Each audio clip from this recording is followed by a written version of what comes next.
نماز مٹی کے انسان کو سونا بنا دیتی ہے۔ جو نماز نہیں پڑھتا وہ سکون کا مطلب نہیں جانتا۔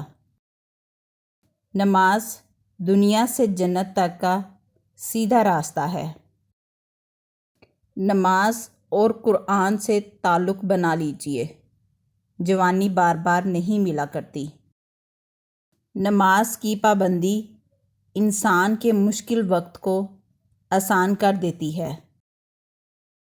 نماز میں اپنا دل لگانا سیکھو تاکہ اللہ بھی راضی رہے اور دل کو بھی سکون رہے۔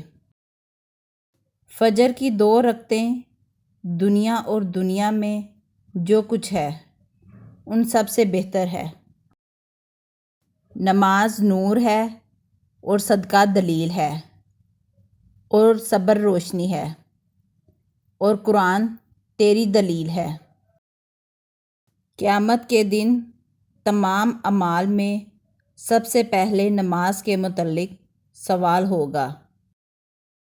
اگر تم نے نماز چھوڑی تو سمجھ لو کہ راحت اور برکت بھی تمہیں چھوڑ گئی۔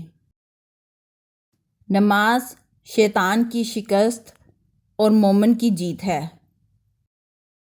نماز سے ہی کامیابی ہے۔ نماز قائم کرو تاکہ میں تمہیں یاد رہوں۔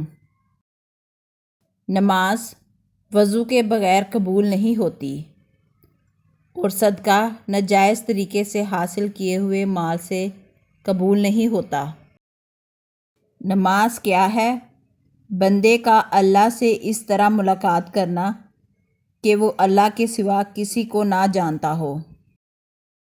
لوگ ڈھونڈتے رہ گئے کامیابی کو، مؤذن کہتا رہا حی علی الفلاح۔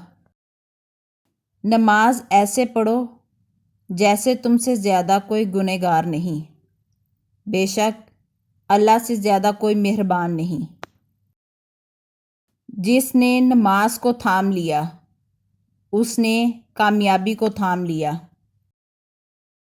اللہ کے لیے وقت نکالو اور وقت پر نماز ادا کرو، اللہ تمہاری زندگی سے برا وقت نکال دے گا۔ نماز ہر اس انسان کے لیے تحفہ ہے جو اللہ سے محبت کرتا ہے۔ انسان چاہے جتنی بھی ترقی کر لے اور جتنا خود کو عقل مند کیوں نہ کہہ لے، اگر وہ نماز نہیں پڑھتا تو وہ دنیا کا سب سے بیوقوف ترین انسان ہے۔ فجر کی نماز خود پر لازم کر لو کیونکہ یہ شیطان کے خلاف دین میں تمہاری پہلی فتح ہے۔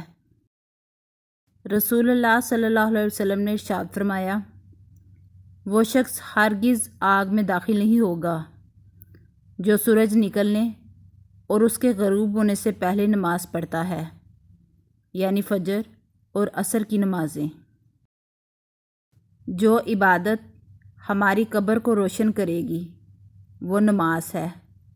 یا اللہ ہمیں پابندی سے اول وقت میں نماز پڑھنے والا بنا دیجیے، آمین۔